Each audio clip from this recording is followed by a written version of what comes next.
한국에서 가장 영향력 있는 사업가 중 한 명인 정용진의 삶에서 가장 큰 슬픔은 가족과 사회의 기대에 갇혀 진정한 자아를 실현하지 못하는 느낌이었습니다. 1968년 9월 19일 대한민국 서울에서 태어난 정용진은 신세계그룹 회장 이명희의 외아들이자 삼성 창업자 이병철의 손자입니다. 어린 시절부터 그는 가족의 거대한 사업 유산을 물려받아야 한다는 책임감을 안고 자랐고 그 부담에 숨이 막힐 듯 했습니다. 사업적 재능과 전략적 비전에도 불구하고 정용진은 재벌이 끊임없이 감시받는 한국 사회, 특히 어머니와 가족의 기대에 부응해야 한다는 압박에 자주 직면했습니다. 그는 사생활에서 가장 고통스러웠던 것은 사업 실패가 아니라 명예나 책임에 얽매이지 않는 자유로운 삶을 사는 것과 같은 그의 소박한 꿈을 아무도 진정으로 이해하지 못한다는 느낌이었다고 일기에 적었습니다. 이러한 슬픔은 2003년 첫 번째 아내 고현정과 이혼하면서 더욱 깊어졌습니다. 이 사건으로 그는 결혼 생활뿐만 아니라 두 자녀 정혜찬과 정혜인의 행복을 가져다 주지 못했다는 생각이 들었습니다. 이 이별과 끊임없는 직장의 압박은 그에게 정신적 상처, 자신감 넘치고 단호한 겉모습 뒤에 숨겨져 있던 외로움을 남겼습니다. 그는 한때 친한 친구에게 자신의 삶에 갇혀 사는 것보다 재산의 일부를 잃는 것이 낫다고 말했습니다. 정용진의 경력은 과감한 혁신, 눈부신 성공, 그리고 쓰라린 실패와 눈물겨운 투쟁의 이야기입니다. 경복고를 졸업하고 미국 브라운 대학교에서 경제학 학사 학위를 취득한 후 정용진은 한국 최대의 유통제국 중 하나인 신세계그룹에 입사했습니다. 그는 사업을 이해하기 위해 백화점에서 일하며 밑바닥부터 시작했습니다. 2006년까지 그는 신세계의 부회장이 되었고 2024년 3월에는 어머니의 뒤를 이어 공식적으로 회장직을 맡았습니다.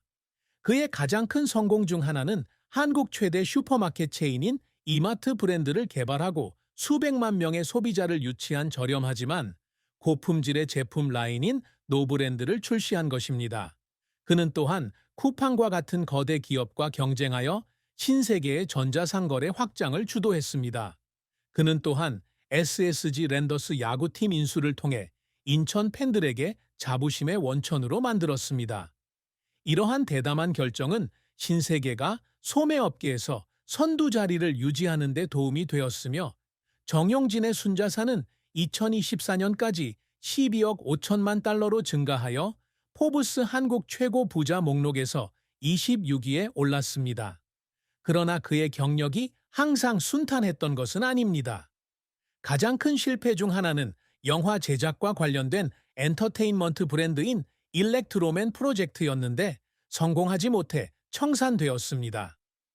2021년에는 분당 물류센터 건립 계획도 지역사회, 특히 자녀 안전을 우려한 어머니들의 거센 반대에 부딪혀 무산되었습니다. 이 실패로 정용진 대표는 소셜미디어에서 거센 비난을 받았고 대중을 설득하지 못하자 사무실에서 울었다고 고백하기도 했습니다. 어려움을 극복하기 위한 그의 노력은 그의 끈기를 증명했습니다. 그는 종종 밤늦게까지 이마트 매장을 직접 점검하며 서비스 품질을 확인했습니다. 노브랜드 개발 과정에서는 수개월에 걸쳐 시장을 조사하고 소비자의 니즈를 충족하는지 확인하기 위해 직접 제품을 테스트하기도 했습니다.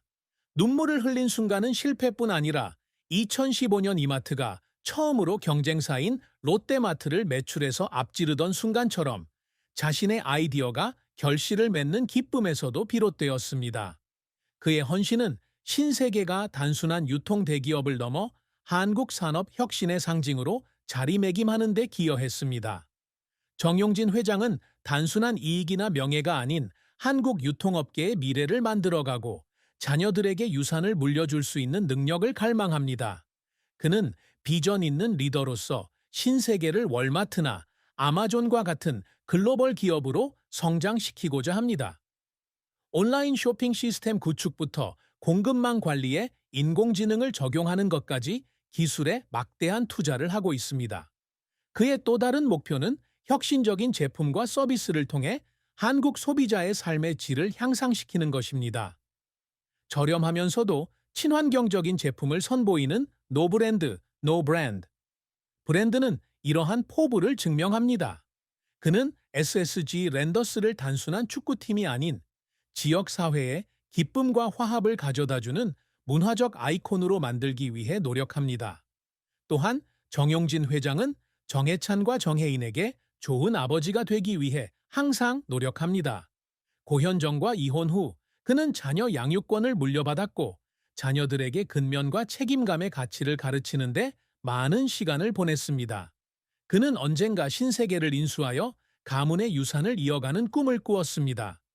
이러한 목표를 달성하기 위해 그는 끊임없이 공부하고 국제학회에 참석하고 혁신 능력에 감탄했던 잭 마와 같은 사람들에게 조언을 구했습니다. 탄탄한 대기업을 만드는 것부터 차세대를 육성하는 것까지 이러한 성취는 정용진이 자신의 한계를 극복하기 위해 끊임없이 노력한 노력의 결과였습니다. 사랑과 결혼은 정용진의 인생에서 다채로우면서도 슬픈 한 장이었습니다. 1995년 그는 유명 배우 고현정과 화려하게 결혼하여 세간의 관심을 받았습니다. 두 사람은 1998년에 태어난 정해찬과 2000년에 태어난 정혜인 두 자녀를 두었습니다. 결혼 초기에는 고현정이 신세계 행사에서 남편을 응원하는 등 성공과 행복의 상징으로 여겨졌습니다. 그러나 직장의 압박과 생활 방식의 차이로 인해 두 사람의 관계에 균열이 생겼습니다.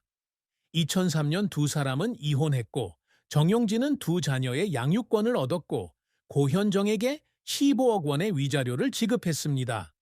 이 파경은 아내를 잃었을 뿐만 아니라 이혼이 자녀들에게 미칠 영향을 두려워했기 때문에 그에게 큰 충격이었습니다.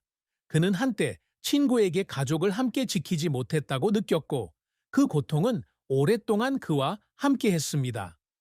2011년 정용진은 재능 있는 플루트 연주자이자 전 대한항공 부사장 한상범의 딸인 한지희와 재혼했습니다. 그의 두 번째 결혼은 그에게 안정과 기쁨을 가져다 주었고 한지희는 어려운 시기에 그의 정서적 지지자가 되었습니다. 그러나 그는 여전히 첫 번째 결혼에 대한 죄책감에서 벗어날 수 없었습니다. 그는 정해찬과 정혜인이 어머니와의 이별에 대해 자신을 비난할까봐 걱정했고 아이들과 더 많은 시간을 보내며 그것을 만회하려고 노력했습니다. 정용진 씨의 사랑에 대한 슬픔은 이별뿐 아니라 사랑하는 사람들에게 온전한 가정을 꾸려줄 수 없다는 생각에서 비롯되었습니다. 사업에서 성공을 거두었음에도 불구하고 그는 자신이 진정으로 남편이자 아버지로서 성공했는지 종종 의문을 품었습니다. 2025년 3월 10일 정용진 회장의 비극적인 죽음은 전국에 충격을 안겼습니다.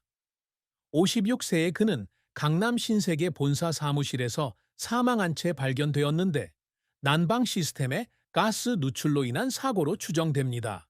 그는 사고 당시 이마트에 신제품 출시 캠페인을 준비하기 위해 늦게까지 일하고 있었던 것으로 알려졌습니다. 경찰은 그가 도움을 요청하기도 전에 질식사했다고 판단했는데 이는 자신의 일에 헌신했던 한 남자에게 가슴 아픈 최후였습니다. 그의 죽음은 그가 많은 마음을 쏟았던 동남아시아로의 신세계 확장 계획을 발표한 지 몇 주 만에 발생했습니다. 그의 책상 위에서는 자녀들에게 보낸 편지가 발견되었는데 편지에는 자녀에 대한 자부심과 가족의 유산을 이어가기를 바라는 마음이 담겨 있었습니다. 정용진의 장례식은 2025년 3월 14일 그의 첫 번째 결혼식이 치러진 서울 AW 컨벤션 센터에서 치러졌습니다. 신세계 임직원부터 이재용, 마윈 등 유명 기업인까지 수천 명의 조문객이 장례식에 참석했습니다. 롯데그룹과 CJ그룹 등 협력사들이 헌화하는 등 애도 분위기는 고인의 명복을 빕니다. 아들 정해찬 씨는 추도사를 통해 아버지를 가족과 꿈을 위해 끊임없이 싸우셨던 분이라고 표현했습니다. 어머니 이명희 씨는 아들의 영정을 품에 안고 슬픔에 잠긴 모습을 보였습니다. 수백 명의 SSG 랜더스 팬들도 팀 유니폼을 입고 장례식장 밖에 모여 조의를 표했습니다. 정용진 회장의 별세는 재벌 경영진에 대한 압박에 대한 논의를 촉발시켰으며 많은 사람들이 대기업의 근무 환경과 안전 개선을 요구했습니다. 비극적인 사건에도 불구하고 그의 유산은 신세계와 그가 남긴 가치를 통해 살아 숨쉬고 있습니다. 정용진 회장의 아내 한지희 씨는 장례식 후 한 신문과의 인터뷰에서 남편이 겪었을 슬픔에 대해 가슴 아픈 이야기를 전했습니다. 한지희는 용진을 의지가 강하지만 예민한 사람으로 가문의 유산을 이어가야 한다는 책임감에 시달렸다고 묘사했습니다. 한지희에 따르면 용진의 가장 큰 슬픔은 자유롭게 살 수 없다는 느낌이었는데 그는 거의 그 꿈을 공유하지 않았지만 종종 생각에 잠길 때 그 감정을 표현했습니다. 한지희는 그가 집에 돌아와 거실에 조용히 앉아 고현정과의 이혼을 생각하며 아이들이 자신을 용서하지 않을까봐 울던 밤들을 떠올렸습니다. 일렉트로맨 프로젝트가 실패한 후 그는 돈을 잃었기 때문이 아니라 자신의 비전을 실현할 수 없다는 생각에 많이 울었다고 말했습니다. 한지희는 용진이 종종 자신과 아이들에게 직접 쓴 편지를 보내며 표현하지 못했던 감정을 토로했다고 밝혔습니다. 그는 신세계 회장이라는 이유 때문이 아니라 있는 그대로의 자신으로 사랑받고 싶어 했어요. 한지희는 목이 메며 말했습니다. 한지희는 그가 얼마나 큰 압박을 받고 있었는지 깨닫지 못한 것을 후회했고 사회가 재벌들에게 덜 엄격했다면 그렇게 일찍 세상을 떠나지 않았을지도 모른다고 생각했습니다. 그녀의 말은 정용진의 고통을 비추었을 뿐만 아니라 명예나 지위보다 인간의 가치를 중시해야 한다는 메시지를 담고 있었습니다. 정용진의 죽음은 온 국민을 깊이 생각하게 만든 비극이었습니다. 명문가에서 태어난 그는 신세계를 새로운 도약으로 이끈 뛰어난 사업가로 성장했습니다. 하지만 그의 성공 뒤에는 압박감, 책임감, 그리고 외로움에 시달리는 한 영혼이 있었습니다. 56세의 나이로 세상을 떠난 그의 죽음은 리더의 상실일 뿐만 아니라 세상의 주목 속에서 살아가는 데 따르는 비용에 대한 경고이기도 합니다. 이마트에서 SSG 랜더스에 이르기까지 그의 유산은 미래 세대에게 영감을 줄 것이지만